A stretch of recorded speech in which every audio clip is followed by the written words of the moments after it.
Inspired Parenting Radio Show with host Sandy Sedgbeer, where our mission is to inspire conscious parents, families, and educators by bringing you the latest research and thinking on supporting today's highly evolved children to fulfill their potential as healthy, confident, resourceful, and emotionally intelligent individuals.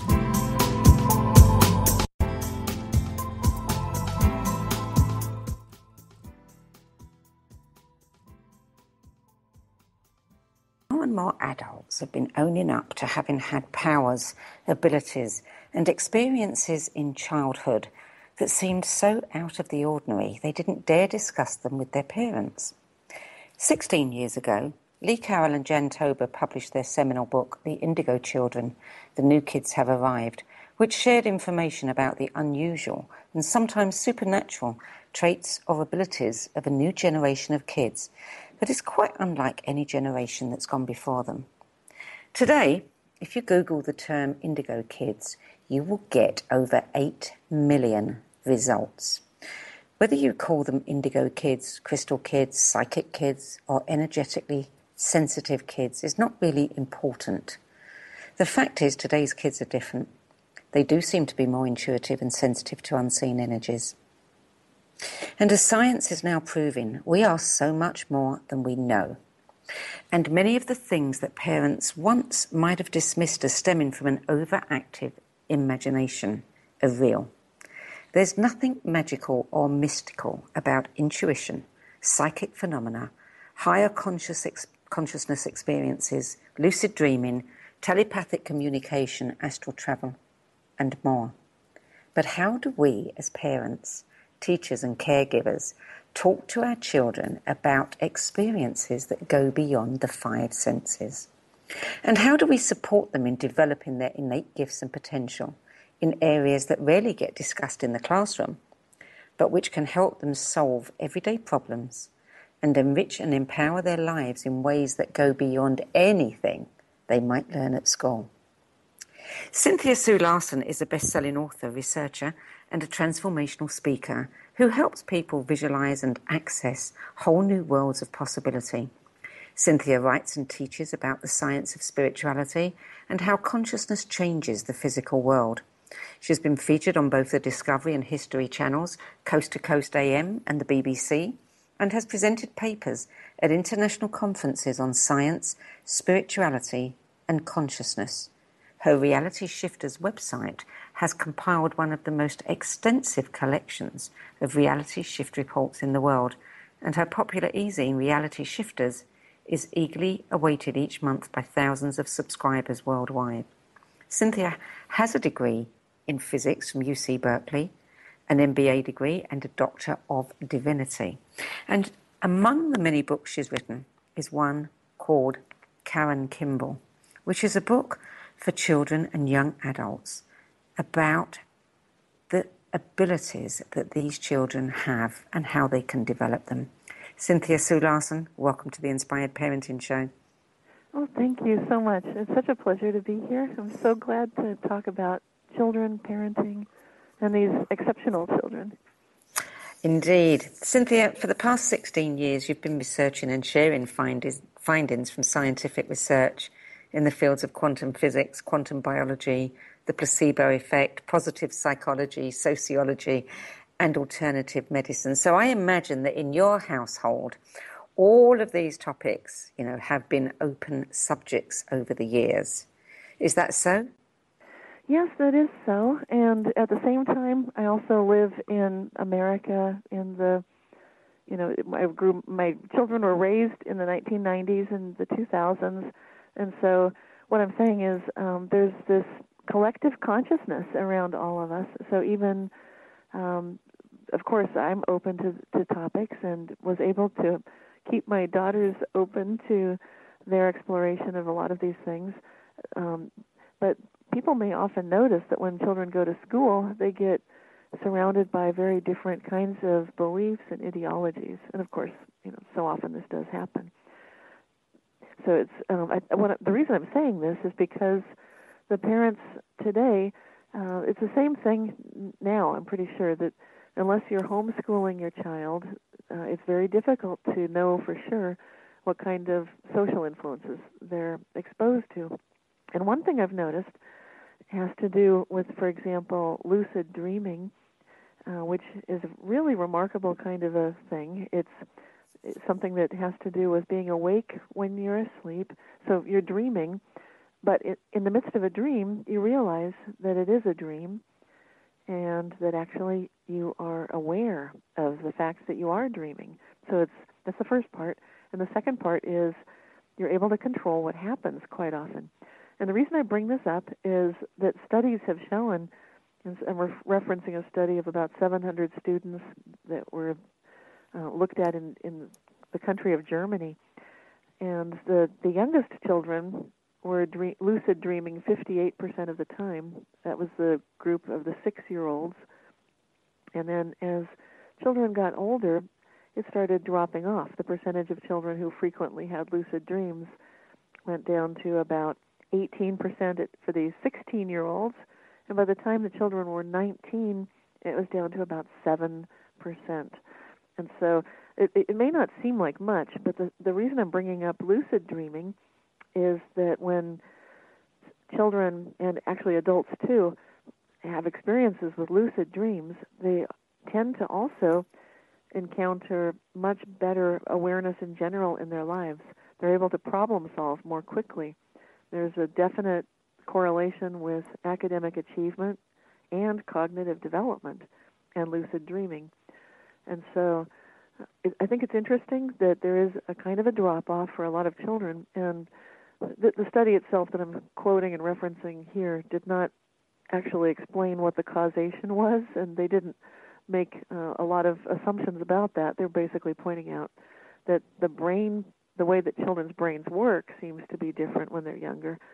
But I would say that you can maintain something like a lucid dreaming ability without losing it. And I've noticed much the same thing for intuition, animal communication, astral travel. All of these exceptional abilities don't need to be lost when they are nourished in some way.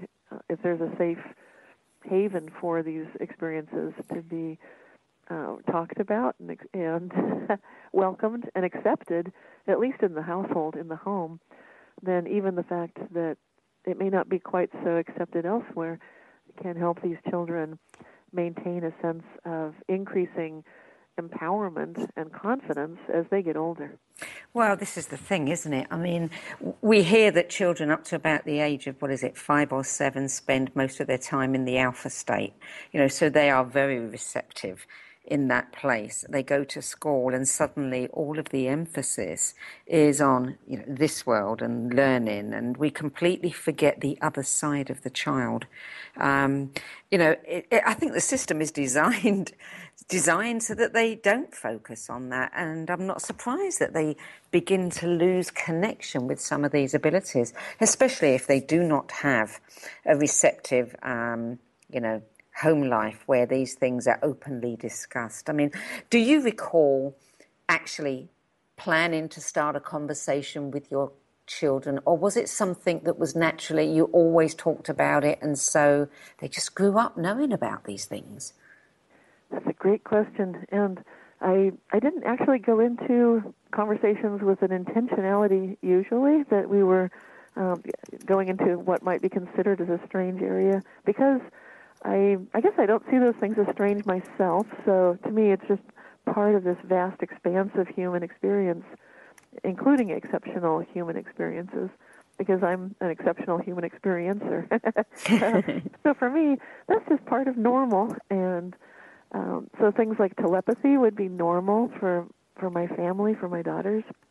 And the only time something like that would come up would be, I remember my older daughter, before she was the first one to go away to college, and once we were we used to do martial arts together, so we were leaving that facility, and on the drive home, I knew what she was thinking. I knew she wanted to get a Thai iced tea, so I was driving to that location. I didn't even say anything. I just knew I could tell what she wanted. There's as usual, not much conversation at all. So it's funny you talk about conversation.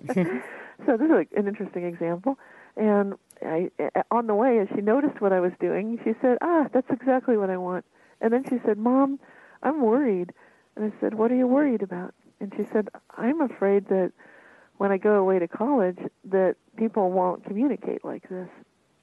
Oh, interesting. So, yeah, and that was usually the way these things would come up, not so much with telepathy, but usually my daughters would bring something up about a concern of some sort or a question or an observation.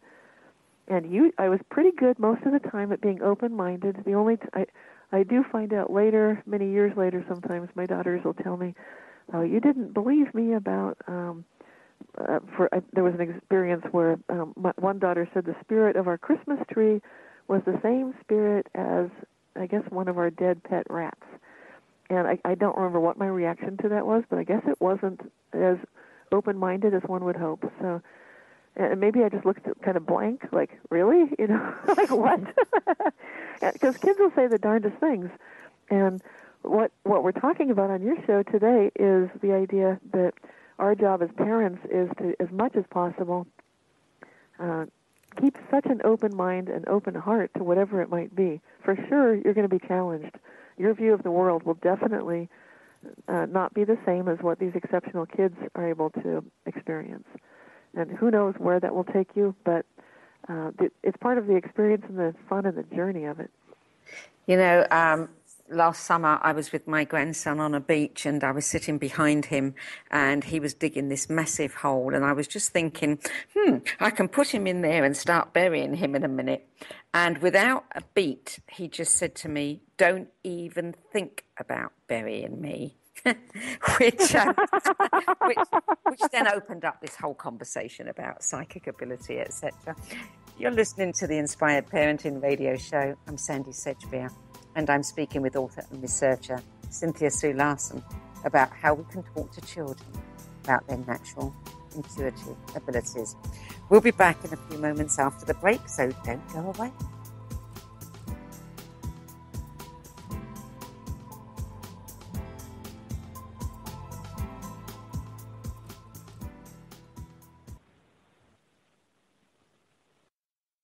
You're listening to OTR FM, part of the IOM radio network. As difficult as it is to believe, there are places in Africa where human traffickers sell albino children and their body parts for use in magic rituals.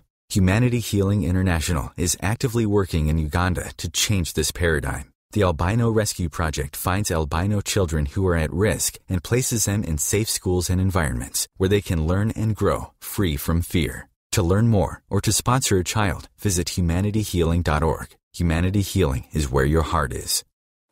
Hi, I'm Dr. Shefali, the author of The Conscious Parent. Every parent I know wants to become more conscious and present in their relationship with their children. If you are a parent who wants to transform their relationship with their children, then you are going to want to come to this wonderful, transformational, intensive weekend I have put together in Long Beach, California on December 4th through the 6th. Hop onto my website at drshefali.com and find all the information to register there. Hope to see you there. It's going to be a phenomenal weekend. Circle of Hearts Radio is a sanctuary on the airwaves. Join me, Grandmother Elia, in the circle on Sunday, 2 p.m. Eastern as I share information to both enlighten and nourish your soul.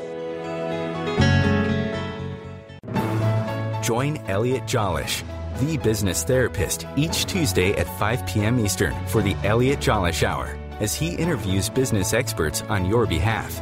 And you're invited to email your business questions to questions@ecjgroup.com for answers, live, on air every Tuesday at 5 p.m. Eastern on the Elliot Jolish Hour. This is OTR FM, part of the IOM radio network.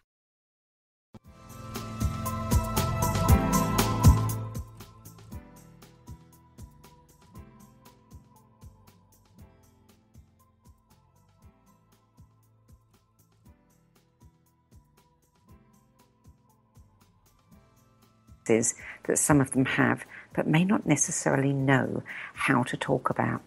Cynthia, your book, Karen Kimball, is a young adult novel that tells about a 10-year-old girl who has many of these experiences, but instead of forgetting about them, she learns how to develop them. Now, clearly, I don't need to ask you what inspired you to write it, but what I am keen to know is how do young people respond to it? Well, they really enjoy the story. It's quite a page-turner because it has to do with this mysterious monster terrifying the children who are camping at Lake Lovell, and that includes Karen Kimball, and where she's at a swim camp and she's never swum before. She hasn't really been away from home, and she actually is quite an intuitive child. So she discovers secrets of the lake, develops her abilities, her intuitive abilities to see and hear things that others can't, such as talking with animals and spirits, hearing and affecting other people's thoughts, dreaming and flying around the lake at night, finding out information in hidden places. And there's quite a sense of excitement in the story that my daughters loved when I read it to them at bedtime each night. They didn't want me to stop after the end of a chapter. That's how you know it's a good book. They say, no, more, one more chapter. You know, when you think about the popularity of Harry Potter, you know, phenomenal series. But of course, you know, we know that children love magic, and many of them believe it's possible after watching Harry Potter. But what was interesting about that one is Harry's, Ron's, and all the other children's magic seems to be something outside of them. You know, that they learn to conjure up with props and spells and words. But of course, what we're talking about here is the magic inside the child. Yes. This is exactly what the book is about. Karen Kimball and the Dreamweaver's Web is definitely very much about the inside consciousness, the non-local consciousness that we share with one another, with nature, and the way that we can trust our intuition, trust all these experiences, and learn to tell the difference between what we're afraid of, what we can count on, even if we're dreaming. And this is something that I wished that I'd had when I was growing up. I wished that there was a book that wasn't so much about cauldrons and brooms and witches and cats. I mean, I like all of that, but I never found a book like Karen Kimball and the Dreamweaver's Web when I was growing up, and that was actually quite a bit of my motivation to put a book together that children and adults and parents could read, of course, with the children, and providing something to talk about. It would often children don't know how to open up a subject, but if you're reading a story and things are happening in the story, then you might find that your child at some point says, that happened to me. And that might be quite an eye-opener, because you might not have recognized that this actually did happen with your child. You know, my youngest grandson, up until about the age of 3.5, used to fight sleep every night. You know, the night terrors, or he would just be dropping off to sleep, and he would obviously go through something that would terrify him, and he didn't have any way of articulating it. And I kept saying to his parents, you know, I think he's kind of leaving his body, and it scares him. Maybe he meets something. How would you talk to, you know, a 2 or 3 year old about this? Exactly. This is a great question. For my own children, you do know I'm an exceptional human experiencer myself, and I work with energy fields. So I adopted a protective basic stance for my children when they were quite young. In other words, recognizing that they will be susceptible to intrusion from other energetic thought forms unless I put up some kind of a protective shield around them. So not just tucking them in with the covers, but, and parents can do this no matter what their abilities. You just imagine any form of protection that is just pure goodness that you can imagine, such as angels, just brightening the room with love and light, surrounding a bubble of light around your child, that sort of thing. So I did that for a number of years. And then when my daughters got to be 7 or 8, that's when I started letting go and letting them start picking that up. And that was interesting. So at any age when a sensitive child is surrounded by negative entities or thought forms, whatever you want to call that, they might not have words for it. A 3-year-old doesn't have words for it usually. They just wake up screaming, and if you ask them what happened, it can be so exhausting, because they might have a hard time explaining it. Yeah. And you feel like you just tuck them in, and it all happens again, over and over and over. So this is where it's important to find ways to do some grounding to help to clear the energy in the room. And this is really important to do things that work for you. I think a lot of us, as we get older, we're not so sensitive anymore. It's the same thing as, like you said, that young children are in that alpha state naturally. We were talking about lucid dreaming, that they have that ability. They often are communicating naturally, intuitively, and empathically. So they're wide open. There's nothing wrong with that, but at some point they need to start learning to keep more of a barrier up. And usually at age 3, it's too hard to teach them how to do that. So I would say hopefully the parents could find a way, maybe by looking at the environment. Because let me tell you a story about my very sensitive older daughter. Because about the time I stopped doing this energy protection for her at bedtime, sort of backing away, giving her a chance to do that herself, she would have nightmares almost immediately after falling asleep. And then I would come into the room and I'd say, "What's wrong?" She'd be crying, and she would say, "There's something in my poster that is bad." And I would turn the light on, and we'd look at it, and it was a poster of toys that we had gotten when we lived in Switzerland. It was just a bunch of toys in the picture, and it looked fine with the lights on, but then if you turn the lights off, she said something was moving in the picture. And this is the kind of thing children, to them it's real. To them it's not imaginary, and it does. So the thing to do, it's like good improvisation. Rather than contradicting the child and saying, "No, there's nothing moving," what I did is I said, "So what can we do to help you know that you're safe, even if something is moving?" And then along the lines of lucid dreaming, because knowing that when she's asleep, she can be aware that she will be protected. And so asking her what would help her feel safe, if she could imagine someone or something that would keep her safe even when she fell asleep and something started moving in the poster with the toys. And that really did work for her. But that's older. That's not 3. It was about 7 or 8. Yeah, for the 3-year-old, I got a nice spray, and it was a spray that, got rid of monsters and got rid of all the awful things. And then we, got him to choose a dream catcher, hung it above his bed, told him the stories about that. It helped. It didn't completely cure them, but it did help quite a bit at that young age. And in time, he did grow out of it. But,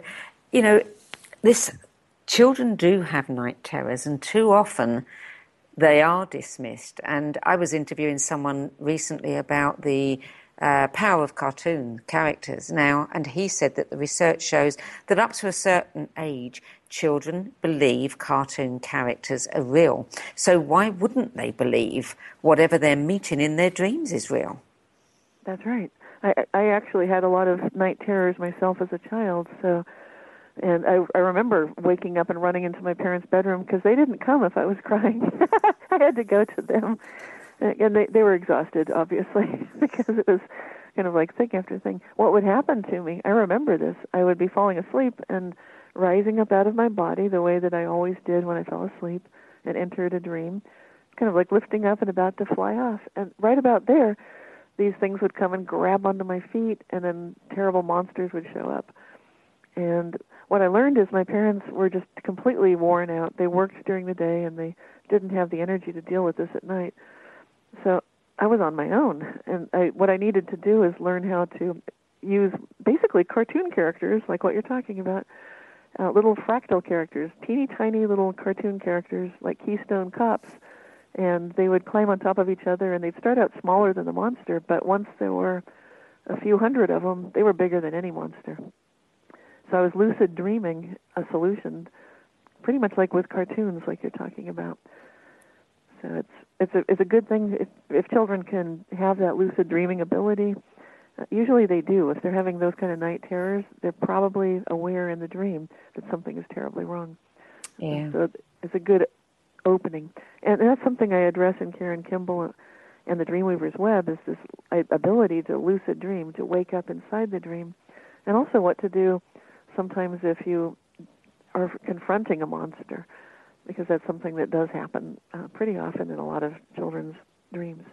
Well, in Karen Kimball, early in the book, she meets this character who seems quite scary, and he's offering her choices. I mean, later on we find out the purpose of this character, but I can imagine that a child reading that might get a bit scared, because if they don't understand the motivation of someone and they seem threatening, then, they're automatically cast as a monster.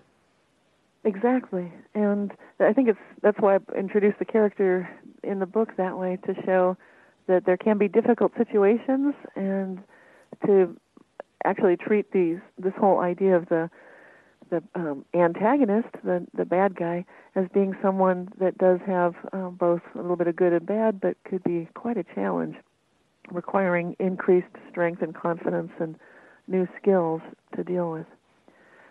There's a great saying that confidence is built upon the experience of success. I think that was Maxwell Maltz. And if you never, have any successes, you'll never build your confidence. So I think, it's really important to start building children's confidence in their abilities to deal with these issues at a very young age. And that's, again, the reason to have a book like this that you can read with your child, and hopefully it opens a doorway so you can talk about it. Maybe it is a pretty action-packed story, so maybe after the book is over, then you can talk about it. Because my daughters just wanted to keep going. Next chapter. Yeah. You're listening to the Inspired Parenting Radio Show. I'm Sandy Sedgbeer, and I'm speaking with Cynthia Sue Larson about how to talk to your kids about dreaming, telepathic communication, human potential, and other natural intuitive skills. After the break, Cynthia's going to offer us some tips and tools to help us discern how and when to start talking to kids about their intuitive abilities. So we'll be back in a few moments after the break. Don't go away.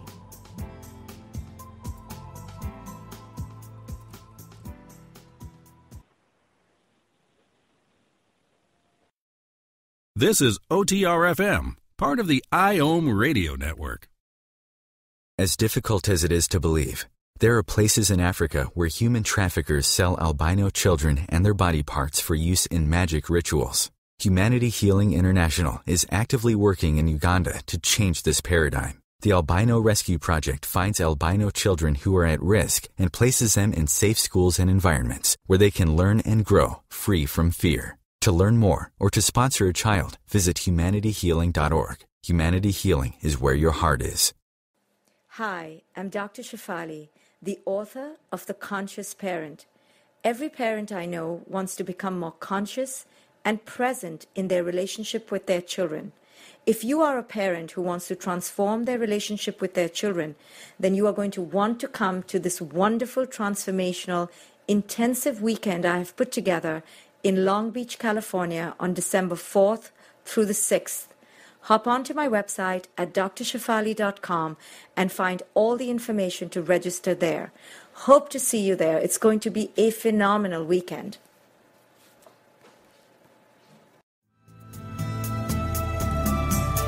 Hello, I'm Sandy Sedgbeer, host of the Inspired Parenting Radio Show, where every week we bring you empowering information from the diverse fields of conscious parenting, education, neuroscience, consciousness, health, and metaphysics to support you in nurturing the best in your children. So if you're interested in understanding what shapes your children's minds, spirits, and hearts, join me every Thursday at 4 p.m. Pacific Time, 7 p.m. Eastern Time, and prepare to be inspired.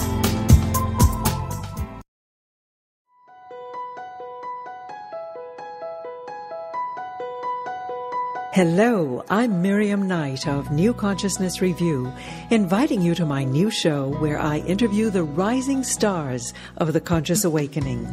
We'll explore the many faces of consciousness and action and intriguing perspectives on life, the universe, and everything in between. Join us each Wednesday at 2 p.m. Eastern on the Rising Stars Show. This is OTR FM, part of the IOM Radio Network. Welcome back. You're listening to the Inspired Parenting Show, and I'm speaking with Cynthia Sue Larson about children's intuitive abilities. Cynthia, how would we know when a child might be ready to start talking about these things? I mean, I can imagine for a child it's a daunting prospect to open up a conversation. So we've got to kind of be able to determine that for them. That's right. Well, if you're lucky, you might have a child who does just speak up, and when you put them to bed, they might become a chatterbox. I had one daughter like that. And then they just go on, and you get to hear all of their ideas, perhaps much more than you were bargaining for. But otherwise, oftentimes, these sensitive children, these intuitive kids, signal that they've got something to say, ironically, when they become a little bit withdrawn. And you can see that it almost looks like they were going to say something and they don't. They start seeming a little bit strangely quiet, very inner-directed. They might seem moody. They might be sad. So, and you might just dismiss it and think they're going through some sort of an emotional thing. But there's a big possibility that they are feeling some kind of intuitive sensations. Maybe they don't know how to intellectually address it. They don't know just where to put it. They don't even know how to talk about it, so they're going quiet instead. And it's not necessarily a bad thing, but it's a big opportunity for a sensitive parent to open that door and just indicate a willingness to listen very open-mindedly without judging. And it's very important when you have these kind of conversations, especially with a really intuitive child who probably is quite sensitive as well. It's actually helpful not to be making direct eye contact. And I know that sounds odd, but just hear me out. The best times for these kind of conversations will tend to be if you're driving together in a car and both looking forward, or if you're walking together and looking, again, usually forward, or if it's bedtime and you've turned out the light and maybe there's just a night light on. So those times, what happens is there's a softness that is allowed, and the child can then be in a place without feeling challenged by the authority or the demeanor of the parent, which is probably unintentional, but it really can help a lot. You know, what do you do with the child who has it in their head, like my eldest grandson, you know, that I'm a scientist, I don't believe in God, I don't believe in that stuff, and yet is clearly having experiences. How do you introduce it? Wow, that's a great question. What I would encourage is to just ask them, you know, because they love science, and you can ask them the question, what is it that they're really sure of? You know, scientists like to be able to predict things, so that's what science is about. It's predictive. It can basically tell you, this is how you would know whether something is aware, for example. So you can ask your child, how do you know for sure that you're aware? In other words, you can hand them a question, which is pretty much a Zen koan.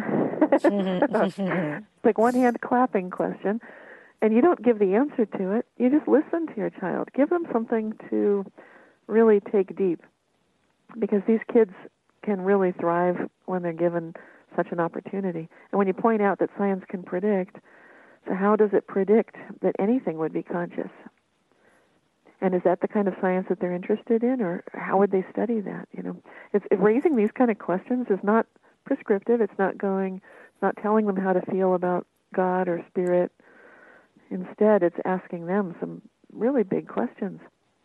Yeah, you know, things like spirit guides. I've noticed that in Karen Kimball, you talk about, you know, the indigenous peoples' cultures. You talk about, you know, the spider in the Native American. You talk about various different things and they become the legends, the myths become a way of telling a story. How useful do you think that is? I mean, would it be a good idea for a parent to actually get into talking about different cultural myths as a way of introducing some of these topics? Yes, myths are a wonderful way to introduce the idea of spirit guides and a sense of having a celestial intelligent entity who can be protective, inspiring, and just a presence that's there. It's also a fun topic for the really open-minded child. They might be willing to go there. Maybe not everyone, but some children, if you ask them, could they imagine having a spirit guide? And if they did, what would that spirit guide look like? And that is a question I did ask my daughters when they were growing up, around the time they were 7 or 8 years old. That's a good time for that question. Might do it earlier, but right around 7 or 8 for my daughters, it was perfect. And it gave them the opportunity, as I said earlier, to start picking up their own spiritual protection when they go to bed at night and whenever they go out in the world. So if the child is way open to it, then it's great. Otherwise, the myths and the fairy tales and the folklore, those are a beautiful, descriptive way to share with that scientific child, for example. Here are some stories from around the world of people that feel a sense of, kindred spirit with some of these characters. And then you can just talk about it like story and ask, which ones they're naturally drawn to or which ones they enjoy hearing about.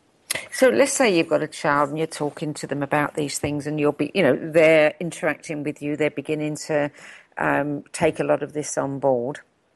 How do you tell them not to discuss it with their friends at school because they may just get shot down in flames? Right. Well, this totally depends again on the child. Usually kids can tell that children are a lot of them are very socially adept, well, some more than others. And so the socially adept children understand already that if you're very open to things, maybe at school they're not. And they make fun of talking to your imaginary friend, or make fun of the fact that you drew a picture of someone with color all outside their body because you can see that color outside their body. And so kids kind of start getting to know that because other children will point and say, that dog is not green. And you can explain, yes, it is, because you're seeing the energy field, for example. But so kids do start noticing some of these things along the way. But if you want to, as you're introducing a subject such as spirit guides and folk tales, you can explain the way a lot of people would see spirit guides would be as just a fairy tale.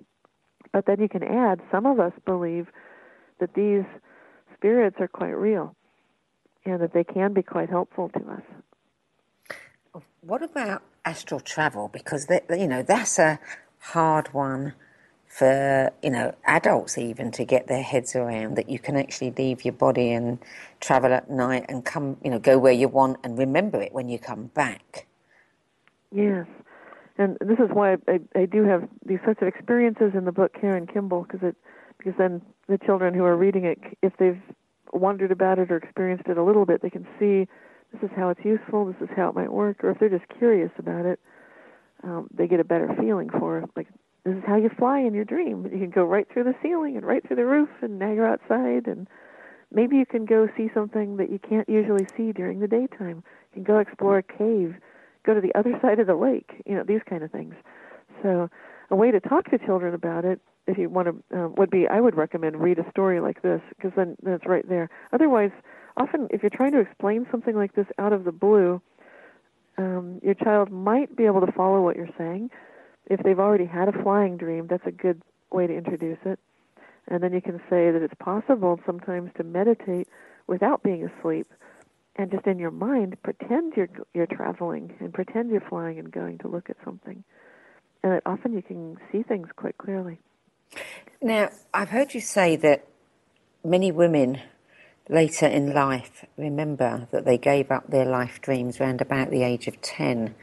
What is happening at that age that kind of, throws that switch? Wow, it's a big question. And I'd be guessing, and there's no way I can know for sure what's happening, but I know in our culture, a lot of girls take a look around.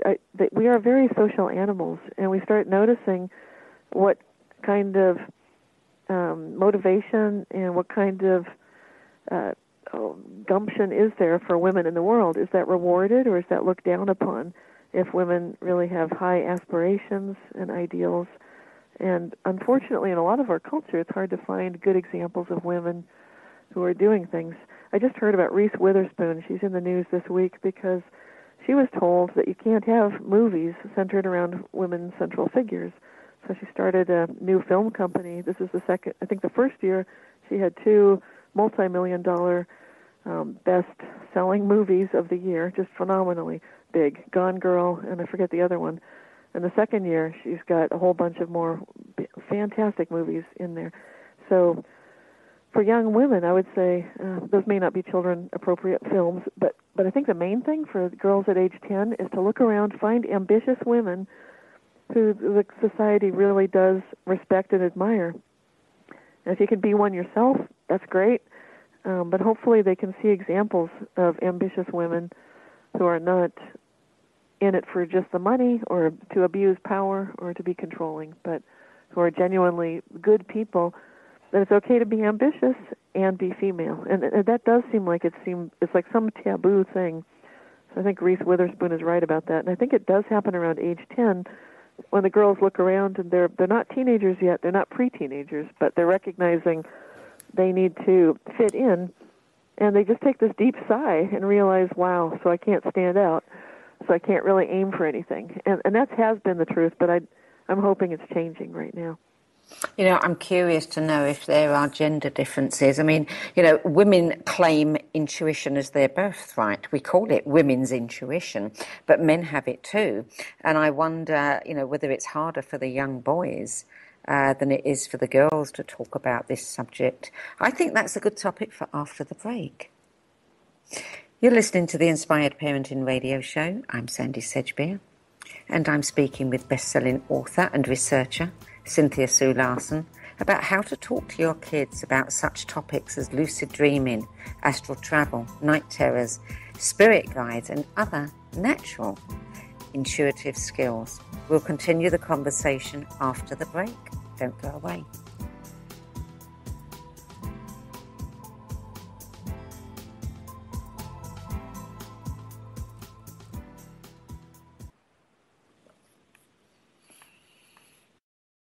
You're listening to OTR FM, part of the IOM radio network.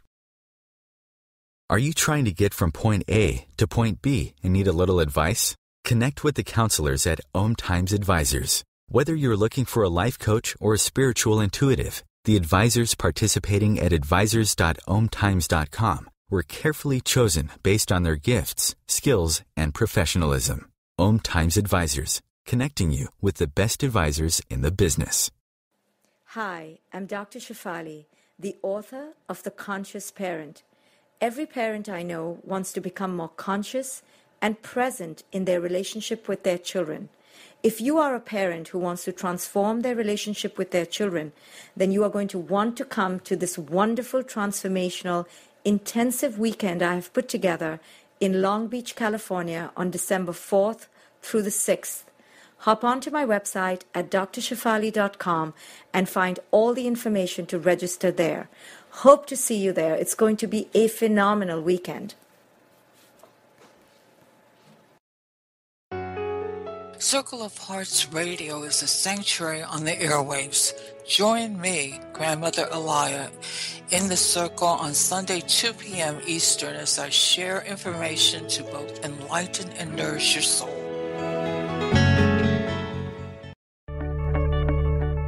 Do you have time to read that inspiring book or that blog post you've been meaning to get to? In your busy world, how do you improve yourself and keep your life going? I'm Lisa Kay, and my Between Heaven and Earth radio show can transform your life just by listening. Be uplifted with inspiring topics, positive stories, and ideas that really work. Between Heaven and Earth radio is conscious living for your soul, every Wednesday at 4 p.m. Eastern Time. You're listening to OTR FM, part of the IOM radio network. Welcome back. I'm Sandy Sedgbeer, and you're listening to the Inspired Parenting Show I'm talking with Cynthia Sue Larson about children's intuitive abilities and how we can validate them and help them develop their potential in these areas. Cynthia, before the break, I brought up the question about gender. Is it harder to talk about these topics with boys than it is with girls? Well, you can talk about it. I think the hard part is boys, when they're quite young, are very active, so you might not have them sitting around listening unless you happen to be doing an activity they really like. So if boys, they like to do things very often. I'm talking now about 3-year-old, 4-year-old, 5-year-old boys, because they're very full of energy quite often, whereas the girls might sit and want to listen or tell a story more. The boys are going to be much more engaged in something. So you can talk to them when they're engaged, actually. And that's what I would say, is just instead of insisting that you have to have this eye-to-eye contact, I would recommend don't. In fact, that's actually counterproductive. It's just fine if your child is engaged in playing with some trucks and you're asking them if they remember what they dreamt about. And that's a really good question. If you ask that question to boys and girls each morning, that's encouraging them to start making a connection between that imaginal realm, that dream world, where they are non-locally connected to all consciousness. And you don't need to use any big words. It's basically, in the research that I've conducted, what I found is that the best way to connect is just to be down to earth and use the same words and language that the child understands, such as, do you remember what you dreamt about? And in fact, you can encourage, when you tuck them in at night, you can set the recommendation or the idea in place that they can ask a question and they might get a good answer, or that they can have good dreams tonight. And it's something to encourage the child to be more active with their dreams. You've done a lot of research over the years. You're a great repository for people's stories of shift in reality. Do you get many stories about children that have, had unusual experiences? That's a great question. I hear about it more from adults who remember things that happened when they were small or who are parents of young children. But a lot of parents, I don't think they really listen fully to their children. That's one thing I noticed, because I'll hear it directly from young children where if I'm talking about this subject and they hear it, then they'll tell me something like, I saw a picture that changed, for example. I walked down the hall and it was one way, and then I came back and it was a totally different picture. And children, unfortunately, in our society, they tend to get ignored. People tend to assume instantly that the child wasn't paying attention, or they got distracted, or they remembered it badly. Or they're telling stories, yeah. I can get talking with kids about spirit animals, animal communication, lucid dreaming. In your book, Karen Kimball, Karen meets a woman in white who tells her to notice how many people around Karen are awake within this dream called life. I would imagine that topic is a hard one for a child to get their head around. Yes, and this is, the story works on many levels, so that part of the story is going to be more comprehensible and have deeper meaning for the older children or the more precocious children, because you're right, this is a more advanced concept, but it doesn't slow the story down too much, and so the children who are following other parts of the information, they're not going to get hung up or caught with that particular aspect. They might just remember the question, do you wish to be afraid? They'll be focusing on very simple things and maybe not going quite so deeply. But just the advice to decide you are no longer going to be afraid can be very powerful and very life-affirming and empowering for children, just to have that idea out there. You said that you were a lifelong experiencer. What was the most unusual experience you've ever had? I've had so many. It's quite something. I think going far back in time, when I was quite young, I remember looking out the window and I could see the rain falling down in the backyard, and I would just think, stop rain, and it would instantly stop. And I'd think start, and it would start, and I'd think stop, and it would stop. I went back and forth until I got so excited I just had to show this to my mom. So I went running, Mommy, look at this. And she said, what? And had sort of an exasperated look on her face when I told her what was happening. Oh, boy. So then I went to the window with her, and then it didn't work. So I'm laughing because, it's one thing when you're an adult looking at a child saying something ridiculous like this, and then this is what so often happens. The child, I don't know if this happens a lot, but it sure happened to me. When I'm explaining, like I saw something and here it is, and then other people don't see it or it's not working anymore.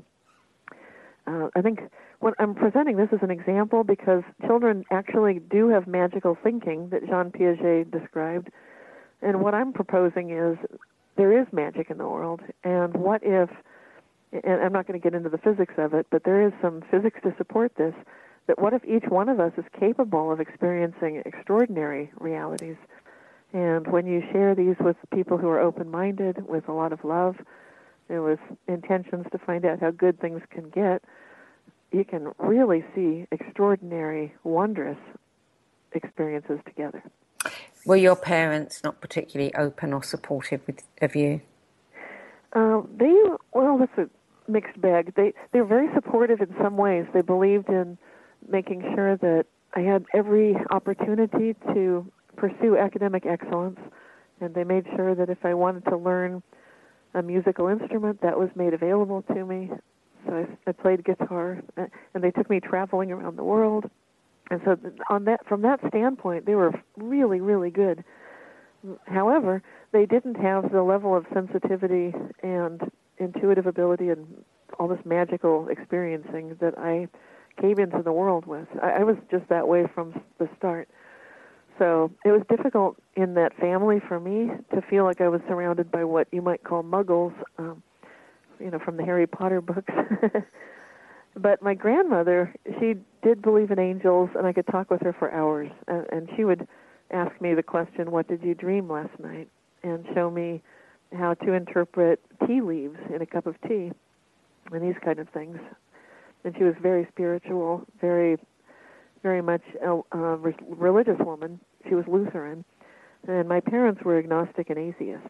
So I think the contrast was good for me because a lot of people in America, especially scientists, are often atheists or agnostic. Well, becoming less so. I mean, more and more I hear people say, well, of course I believe, I'm a scientist, with quantum science we're learning so much they don't have any choice, many of them. Yay! Glad to hear that. I love that. Go on. Oh, well, that's my passion, is what's happening right now with quantum physics, of course. It's totally fascinating. And I don't get into it heavily with Karen Kimball other than to show possible realities unfolding like frames in a movie. But that's a way that a child could get that idea of how you can look at all the possibilities. I meet people, we can have conversation about the experiences they had as children.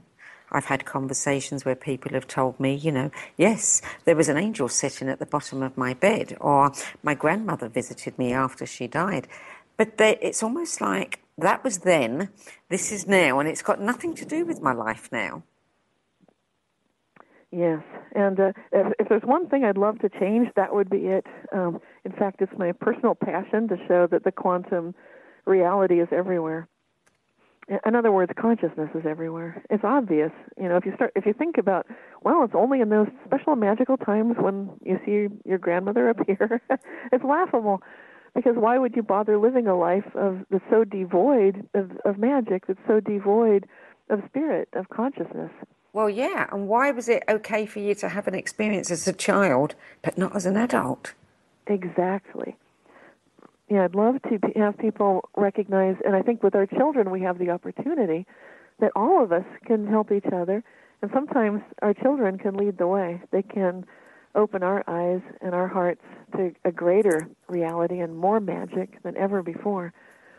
And all it takes is listening and asking some questions and being prepared to not judge, but just be in that place where you're driving or going on a walk or talking at night, where it's that gentle presence that you can be together and share experience, share that awareness.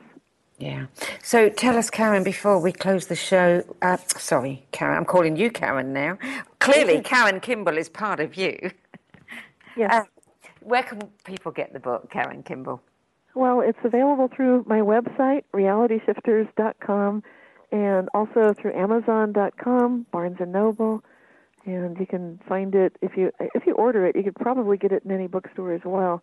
I autograph it if you purchase it through my website. It's also available on ebook. I would imagine, too, people subscribing to your Reality Shifters newsletter is a great conversation starter.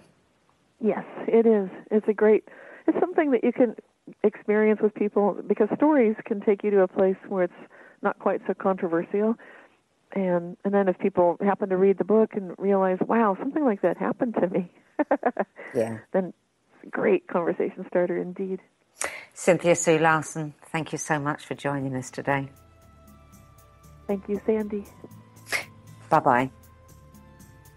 You've been listening to the Inspired Parenting Radio Show. I'm Sandy Sedgbeer, and next week I will be discussing deconstructing parenthood, reconstructing your relationship with yourself and your family with author, spiritual teacher, and visionary leader, Susie Luda. Thanks for being with me today. I look forward to being with you at the same time next week. Till then, it's goodbye from me.